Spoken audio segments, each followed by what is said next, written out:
Teratoma is a type of tumor that occurs in the ovary or testis. It composes of mixture of mature tissues arising from all three germ cells layer, which is the ectoderm, the mesoderm, and also the endoderm. In this video, I'm going to show to you the histopathological features of mature cystic teratoma. So this is a cyst wall from an ovarian cyst.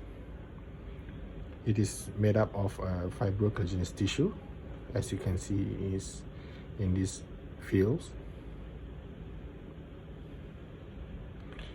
In some area there are cyst wall thickening, like in this area, in which you can see the presence of keratinized stratified squamous epithelium, which derive from the ectoderm, like so. Take high power. You can see that this is composed of stratified squamous epithelium, and you can see there's lamination over here, and all of this lamination is actually the keratin flakes. So we are in the 40 times magnification. You can see there's clearly in this field is the keratin flakes, which are layered in a laminated kind of features, and beneath it is this stratified squamous epithelium. You can see clearly the granular layer of the squamous cells epithelium. And apart from that, you can also see pseudo-stratified epithelium, in which what we commonly call as respiratory epithelium, like in this area.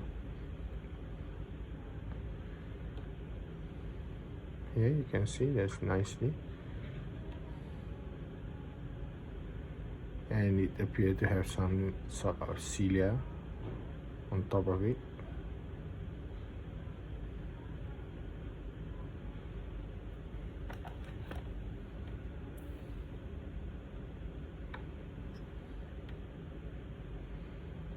So apart from that, here's another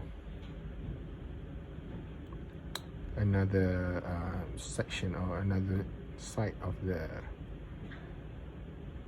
cyst wall. You can still see the pseudo-stratified epithelium, like in this field. See, it is nicely formed pseudo-stratified epithelium. You can see there's a sort of layering of the nucleus, but actually it's the lining of epithelium here is just one single lining. Because of the layering of the nucleus, it looks like it's stratified, but it's actually just a single layer with a pseudo stratification seen. If you play with the focus like I'm doing right now, you can appreciate the cilia presence on top of it. And for the information that this epithelium is actually derived from the endoderm.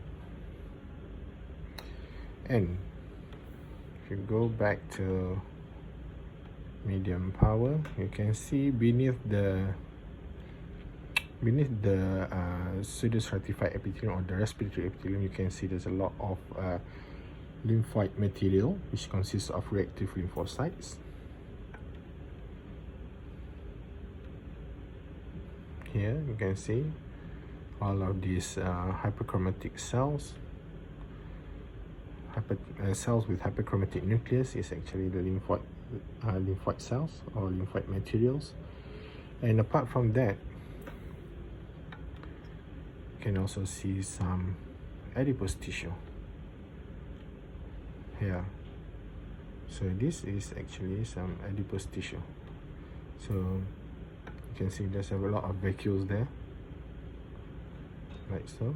So it composed of mature adipocytes or mature fat cells. So this is how the mature adipose tissue looks like. And lucky enough, you can see one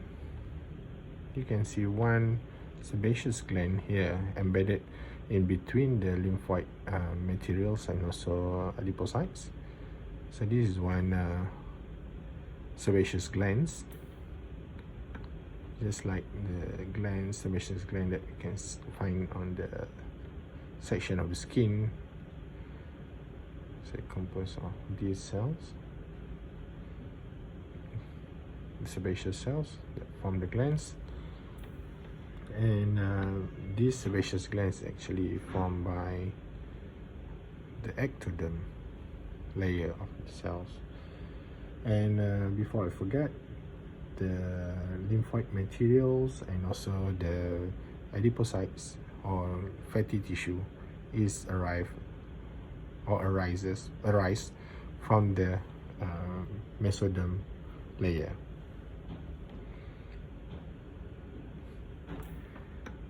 And apart from that, you can see this nerve structure here.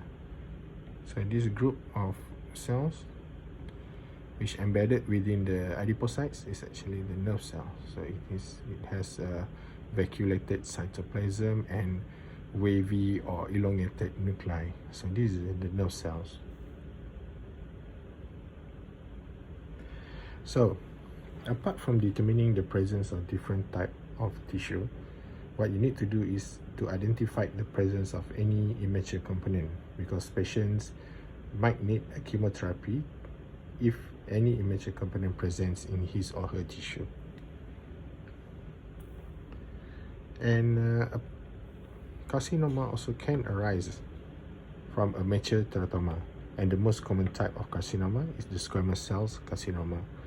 It can arise from the previously present mature squamous cells epithelium, like in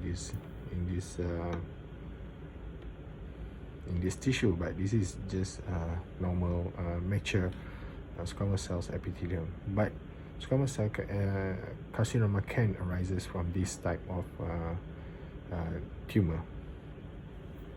So by that, thank you. I hope from now on you can diagnose mature teratoma in confidence.